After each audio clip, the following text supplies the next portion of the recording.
The development section takes the themes from the exposition and develops them further. Beethoven uses fragmentation, modulation, and variations to create tension and drama. The development section is notable for its use of chromatic harmonies, sudden dynamic changes, and unexpected shifts in key. Hello everyone, I'm Gianmaria Griglio, and I welcome you to a new episode of Conducting Pills. If you're new here, this channel is all about classical music, score analysis, and conducting tips.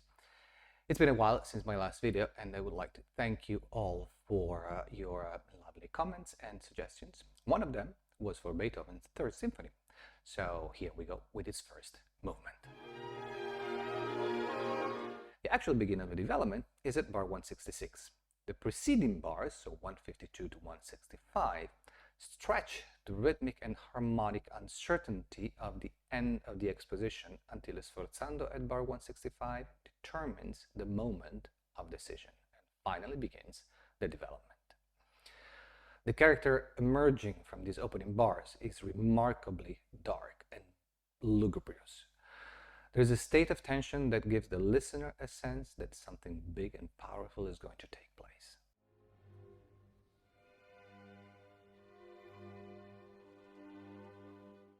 The development can be divided into three parts.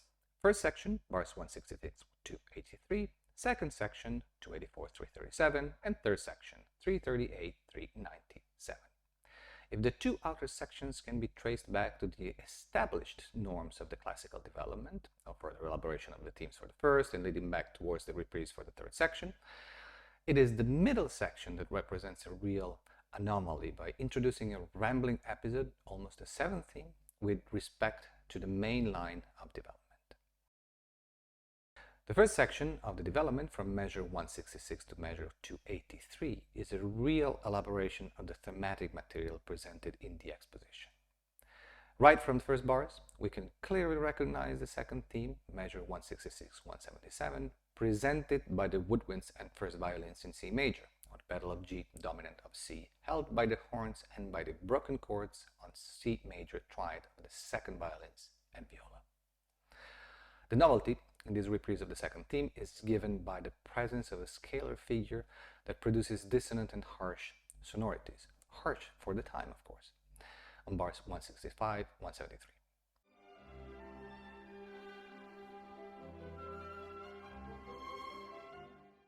From measure 178 to 185, the main theme is first split in A, cellos and basses, and B, first violins. We modulate from C minor to C sharp minor, and then immediately to D minor and A minor. In detail, the passage from C minor to C sharp minor takes place at the end of the ascent of the first violins when they rise, together with the flute and oboe, chromatically from G to A flat. On the A flat note at bar 182, the violas rise by a semitone, while the second violins reach G sharp. The G sharp was already present in the bass line in the last quarter of the previous bar. The same method is repeated to always rise chromatically from C sharp minor to D minor at measure 186.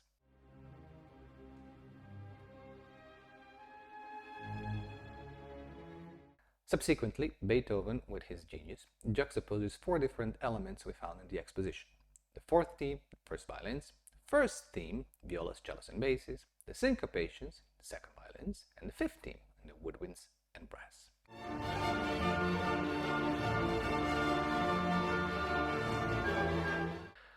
A short modulation at bar 190 brings the harmony to G minor, and the entire phrase is repeated.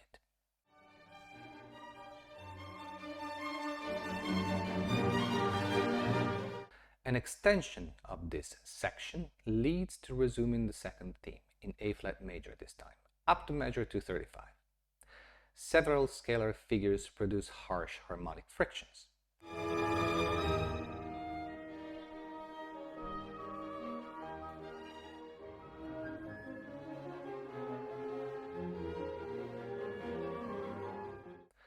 A fugato at measure 236 opens the second part of this first section of the development in the key of F minor.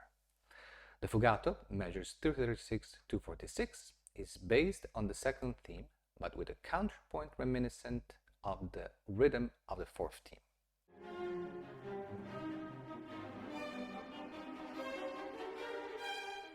The fugato, which here has a more dramatic than constructive function, is followed by a phase, bars 248 to 79, of syncopated chords, so a hemiola effect, for the full orchestra, where the music is presented with maximum rhythmic and tonal instability.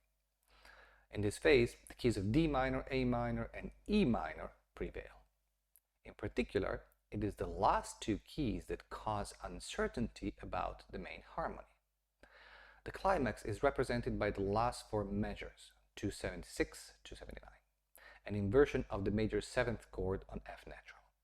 Now look at the dissonance on E and F in the violins and in the flutes.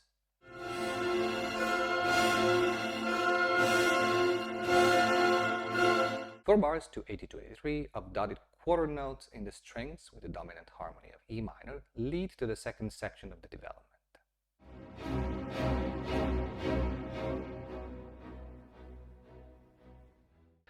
The second section of the development, bars 284 to 337, begins with another theme, the seventh, based on two melodies in double counterpoint presented by the oboe and the strings.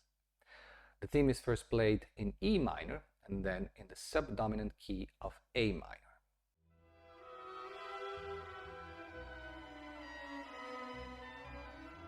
Before Beethoven, Haydn in his Symphony No. 45 had inserted a theme in the development not present in the exposition.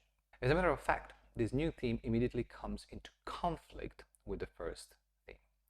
After the first theme returns modulating from C major minor to E flat major minor, a chromatic progression, so look at the bass line, leads towards the end of the development.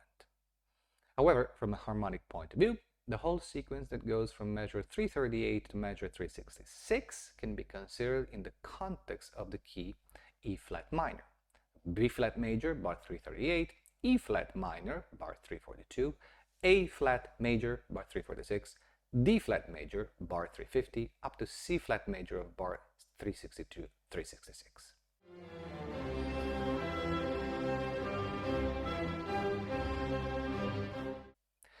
The section from bar 367 to 393 is a cadential phase with chords of the woodwinds interrupted by the strings playing a cell from the first theme, the upward arpeggio. The continuous decrescendo contributes to the sense of suspense, highlighted by the rhythmical changes. The quarter notes in the strings become eighth notes to the ethereal tremolos of the violins alone.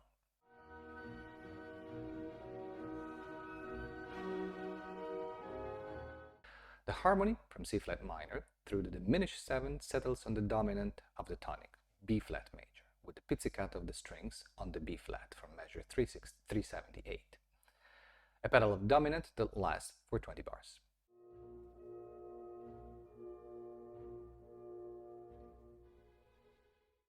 Four bars before the recapitulation, the dominant seventh chord reaches an extreme synthesis with just the B flat and the A flat in the violins. The second horn unexpectedly plays two bars of the first theme in E flat major, creating another moment of dissonance. The audience of the time must have been so confused by this.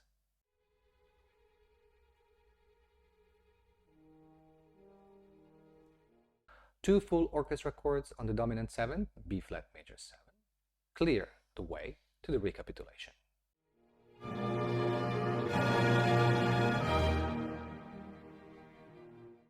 Thank you for watching. Don't forget to subscribe to my YouTube channel by clicking on the subscribe button right below this video and ring the bell so that you will get notified every time a new video comes out. For more in-depth analysis, conducting technique, and conducting exercises, look on my website where you can find more than 100 videos and follow my Facebook group. And if you want to support this series, you're always welcome to do so on Patreon. All the links are in the description. Now, let me know in the comments what you think about this piece, what you think about this analysis, and if you have any suggestions for future videos, and I will see you in the next episode of this series. In the meanwhile, please continue to enjoy music and be well.